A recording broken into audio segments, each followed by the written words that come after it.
Now I lay me down to sleep, I pray the Lord my soul to keep. If I should die before I wake, I pray the Lord my soul to take. You'll probably recognise this rather famous 18th century children's sleep prayer, and no, I'm not going to suddenly segue into Metallica's Enter Sandman, but it just shows how much sleep has moved into popular culture.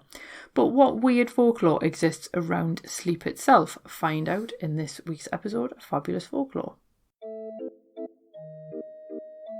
Hello there and welcome to Fabulous Folklore, the podcast for all things folklore, occult and just a bit weird.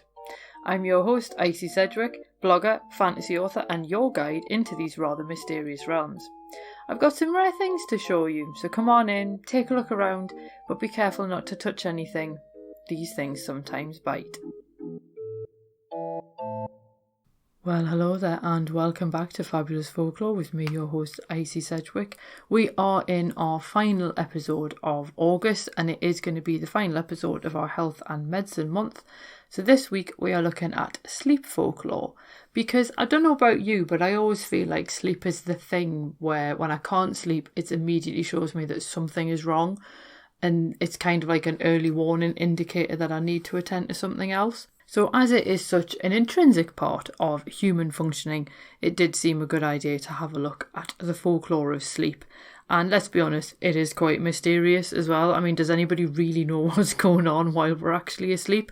We do have a vague notion that the body's carrying out repairs during the sleep process, but let's be honest, who actually knows what any of the dreams are about? Now, I will point out with this episode, I had originally thought that I might wander into the territory of the dream and the nightmare, but quite frankly, they're a massive subject all on their own. So if you'd like us to do an episode at some point on dreams and nightmares, obviously please do let me know, but I won't be dealing with them in this episode because quite frankly, there's enough just about sleep to have a look at without going into the realms of dreams as well.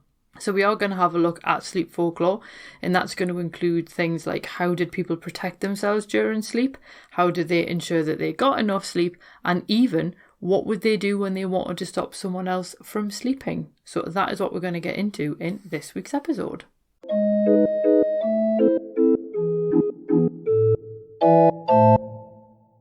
I don't wish to panic anyone, but you really are at your most vulnerable while you're asleep. You'd probably already figured that one out yourself. And in contemporary times, there's a whole range of things that we're probably likely to be worried about, but it'll be things like break-ins and things like that. Yet in earlier times, people feared nocturnal attacks by demons. And the specific demons involved were the incubi and the succubi, and that's obviously the plural terms of each of them.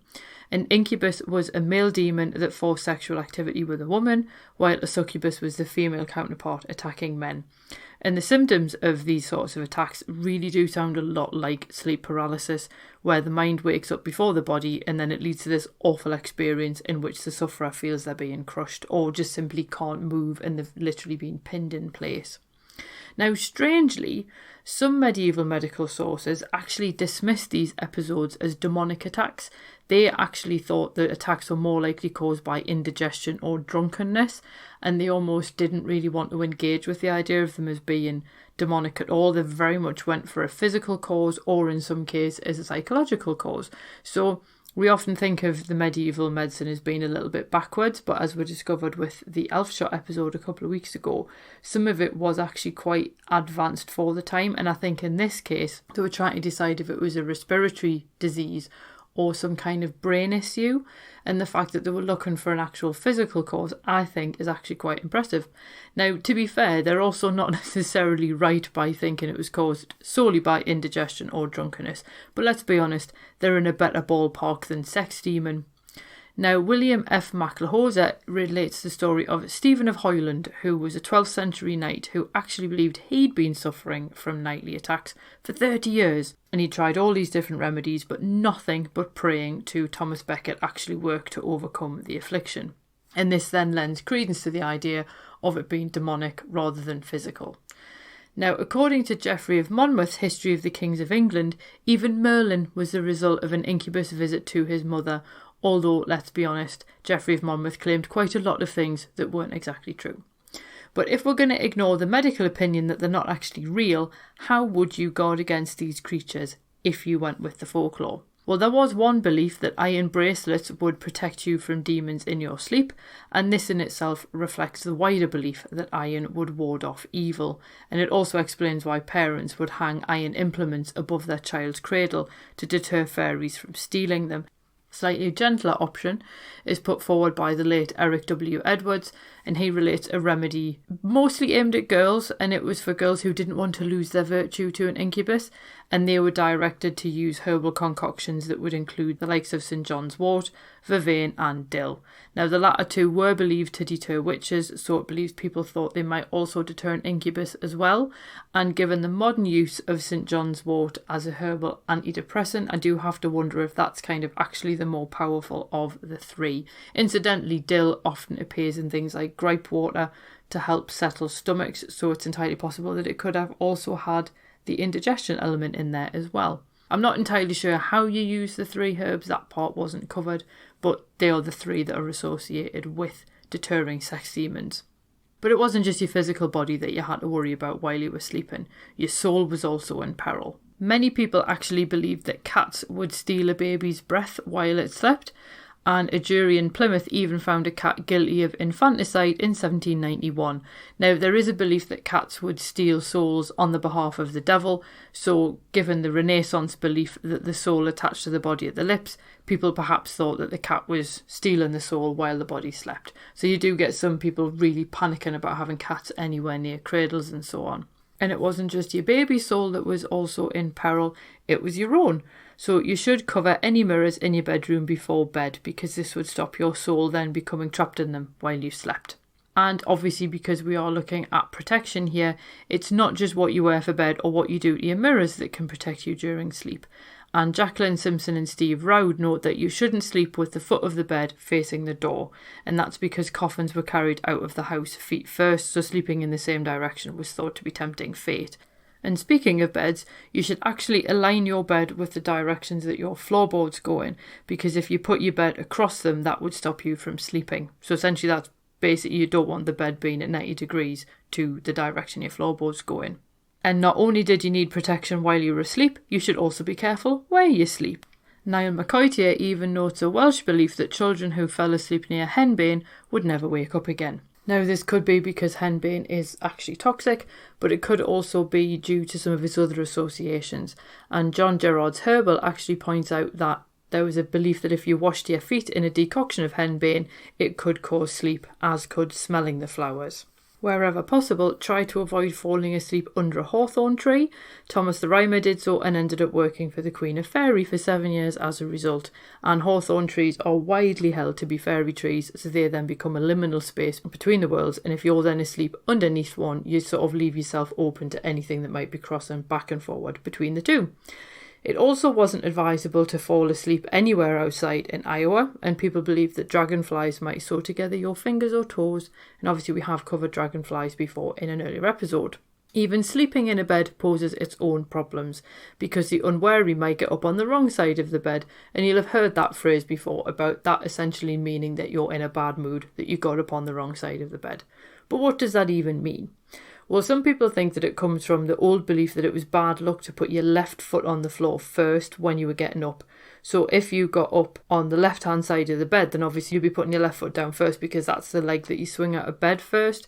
Whereas if you're sleeping on the right-hand side of the bed, you'd swing your right foot out first. Though it doesn't really say an awful lot about people whose bed is up against a wall on that particular side. Now, we do need to remember that patterns of sleep were very different in earlier times, and historian Roger Ekirch actually theorised that prior to the Industrial Revolution, people slept in 2 instalments, and that's kind of unsurprising considering heating and lighting were both quite scarce, so spending time in bed was a good way to pass these cold winter nights. But that said, given the British night actually lasts 14 hours during the winter, we just simply don't need to sleep for that long, which is why we would have a first sleep and a second sleep with a break in the middle, which completely knackers all of those people who go, "Ooh, it's 3 sleeps to Christmas." Well, if you've got more than 1 sleep per evening, that really does explain why sleep is not an adequate unit of time. But I digress. People would get up and do chores during the break. They might have some kind of leisure time because it might be the only time they got to do anything for leisure, and so on in this break between sleeps. And with the development of artificial light, obviously people could then move away from this 2-sleep model, and we started moving towards this idea of needing between 6 and 8 hours of sleep a night. But what would you do if you couldn't actually get to sleep in the first place? Well, the hand of glory is a bit of a drastic measure, but according to the folklore, thieves would turn the fingers of a dead man's hand into candles, and when all of these candles were lit, all the occupants of the house that was about to be burgled would fall asleep, and they wouldn't be able to be roused until the flames were extinguished. And in one tale, only milk can put them out. Now that's quite an extreme way of making sure that you get a good night's sleep. So instead, you could actually encourage good sleep and dreams by what you put under your pillow. David Ian McKendry actually relates the belief that a woman would put her slice of wedding cake under her pillow before she went to sleep, and this would then mean that she'd have a good night's sleep, but she would also find the husband of her dreams while she was asleep. And Terry Windling also explains that people might put wild poppy seeds under their pillow to see the face of their intended. And the use of poppy is quite important because poppies are so associated with sleep and dreams due to the soporific qualities of opium. Now, the Greek god of dreams, Morpheus, gives his name to the painkiller morphine derived from opium. I think nowadays we're probably more likely to associate poppies with death and remembrance, although these links actually date back to the Battle of Waterloo, not the First World War. Now, according to Bad Witch, a folk remedy for insomnia actually instructed sufferers to peer into the centre of a red poppy, so that's the very black bit where the seeds are in the middle, and obviously that is the part that does give us the opium.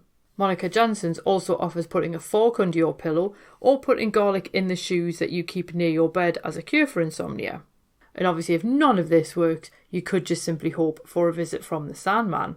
And obviously no post on sleep folklore would be complete without the Sandman.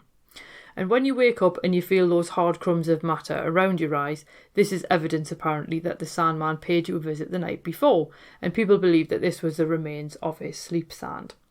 Now, no one really knows where the Sandman first came from, although there was a belief in 1821 in a character called the Dustman, which reveals a very similar idea. And Rowd and Simpson also talk about, in Lancashire, the Billy Winker, who closed children's eyes at bedtime ready for sleep. And then somehow you end up with these really sweet ideas on one end of the spectrum, and then at the other you have E.T. Hoffman's Der Sandman from 1816. And in his version, the Sandman was not a figure you would want to encounter because he actually threw sand at children who wouldn't go to sleep, and this sand then caused their eyes to fall out, which the Sandman then collected and fed to his children.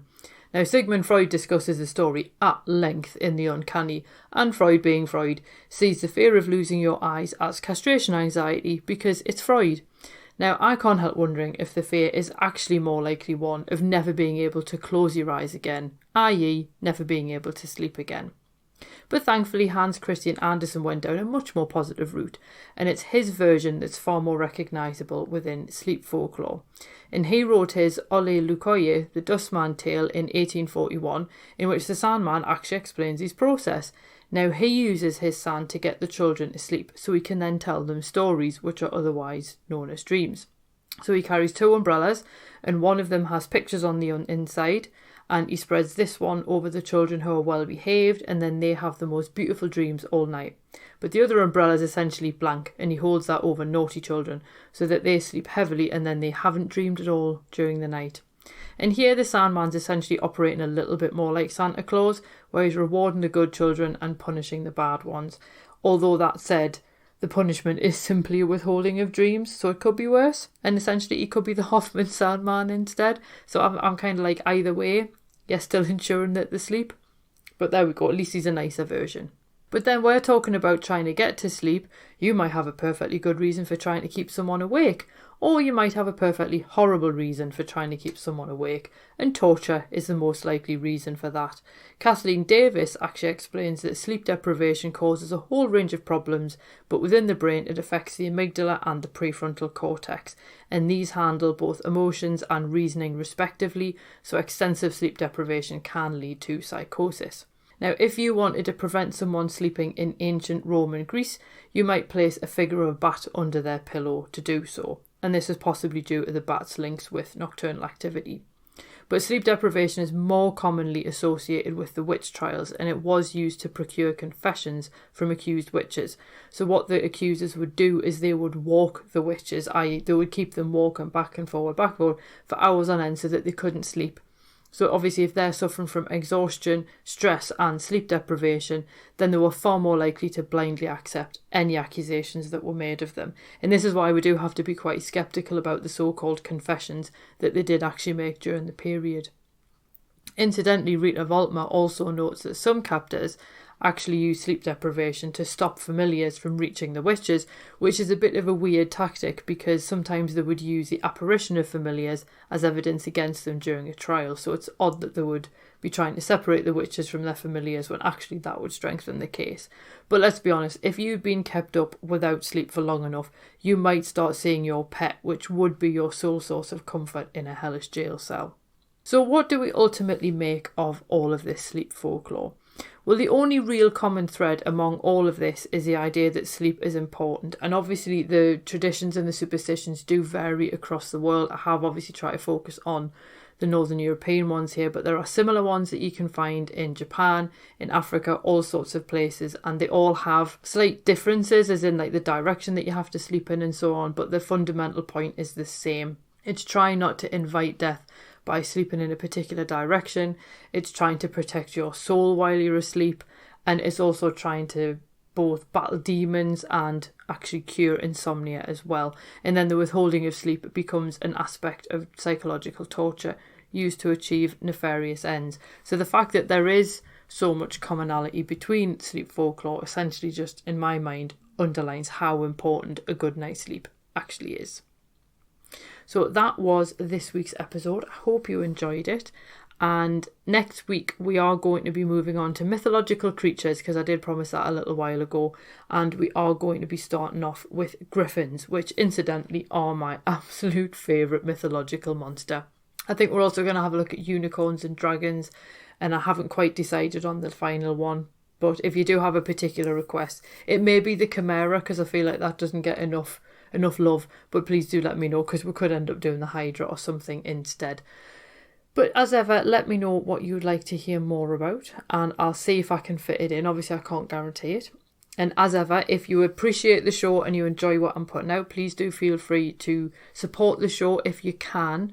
You can buy me a coffee, which is just £3, through the link in the show notes where it says like buy me a coffee. Or if you want to get the exclusive material, and there's quite a few back episodes as well that you'll also get access to. So I think there's about 10 now. So you'll get a whole bunch of like archived content as well. And that starts at $1 a month if you just want to support the podcast. If you want to get these blog posts that these episodes are based on in PDF format, it's $2 a month. $4 a month will also get you those and the extra episode, and $8 a month will get you access to any books that I write. And I do have one on the go at the moment. You'll get access to those as well. So it would be lovely if you could support it in some way, because it does mean that I can keep doing this. I should point out as well, you are going to get a special bonus on Monday, because I took part in the Folklore, which I will try and get that name wrong, which was essentially a battle royale of folklore with like 12 podcasts involved. So I'm going to put out the first part, because the entire thing's like an hour and 3/4 long. So I'm going to put out the first part on Monday, so you can look forward to that. And it's going to be folklore podcasts, each putting forward a different piece of folklore or story to decide which is the best one. So you can listen to that, as I say, on Monday.